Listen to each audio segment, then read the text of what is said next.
तर जय महाराष्ट्र शेतकरी मित्रांनो, सर्व शेतकरी मित्रांसाठी आनंदाची बातमी आहे। शेतकऱ्यांची दिवाळी आता गोड होणार। शेतकऱ्याच्या बँक खात्यामध्ये अतिवृष्टी नुकसान भरपाईचे पैसे येते 1-2 दिवसामध्ये, म्हणजेच आज उद्या 2-3 दिवसामध्ये सर्व शेतकऱ्याच्या बँक खात्यामध्ये दिवाळी अखेरपर्यंत सर्व पैसे जमा होणार आहे। हो, हेक्टरी तुम्हाला जी मदत आहे, समजा तुमचे जर कोरडवाहू क्षेत्र असेल तर तुम्हाला हेक्टरी 18,500, जर तुमचे बागाचं क्षेत्र असेल तर तुम्हाला 32,000 रुपये 500, याप्रमाणे तुमच्या बँक खात्यामध्ये सर्व पैसे 1-2 दिवसामध्ये सर्वांच्या बँक खात्यामध्ये जमा होणार आहे।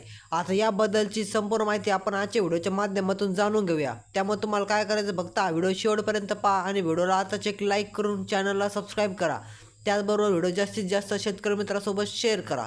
चालतं मग जाणून न घालता आजच्या व्हिडिओला सुरुवात करूया। शेतकऱ्यांची दिवाळी होणार आता गोड। शेतकऱ्याच्या बँक खात्यामध्ये 1-2 दिवसामध्येच म्हणजे 17, 18 आणि 19 तारखेपर्यंत सर्व शेतकऱ्याच्या बँक खात्यामध्ये हेक्टरी 3 म्हणजे 3 हेक्टरपर्यंत मुदत सर्व शेतकऱ्याच्या बँक खात्यामध्ये मिळून जाणार। म्हणजे जर शेतकऱ्यांचे कोरडवाहू क्षेत्र असेल तर त्याला हेक्टरी 18,000 रुपये 18,500, जर शेतकऱ्याचे बागायती क्षेत्र असेल तर शेतकऱ्याला 32,500, याप्रमाणे त्याच्या बँक खात्यामध्ये पैसे जमा होणार आहे। येत्या 1-2 दिवसामध्ये सर्व शेतकऱ्यांच्या बँक खात्यामध्ये पैसे मिळून जातील। शेतकऱ्यांची दिवाळी आता एकदम आनंदात साजरी होणार।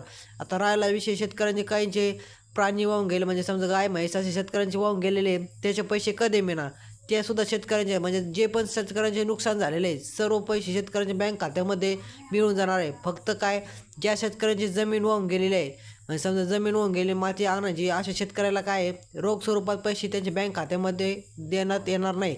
त्यांच्या समोरासमोर त्यांना पैसे ते देणार आहेत आणि तुम्हाला बँक खात्यामध्ये ते पैसे तुम्हाला मिळणार नाही। ते तुम्हाला रक्कम मोठी असल्यामुळे तुम्हाला जे समोर पैसे भेटून जाणार, तिची रक्कम 3 लाखापर्यंत दिलेली आहे।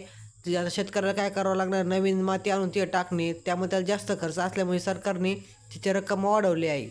ते पण पैसे तुम्हाला लवकरच मिळून जातील। आता काहींचे एरीचे नुकसान झाले, काहींचे घराचे नुकसान झाले, ते त्यांना डायरेक्ट त्यांच्या बँक खात्यामध्ये पैसे मिळून जाणार आहेत। त्याचे काय तुम्ही टेन्शन घेऊ नका। आता जर हा व्हिडिओ तुम्हाला जरा पण माहितीपूर्ण वाटला असेल तर व्हिडिओला आत्ताच एक लाईक करून चॅनलला सबस्क्राईब नक्की करा।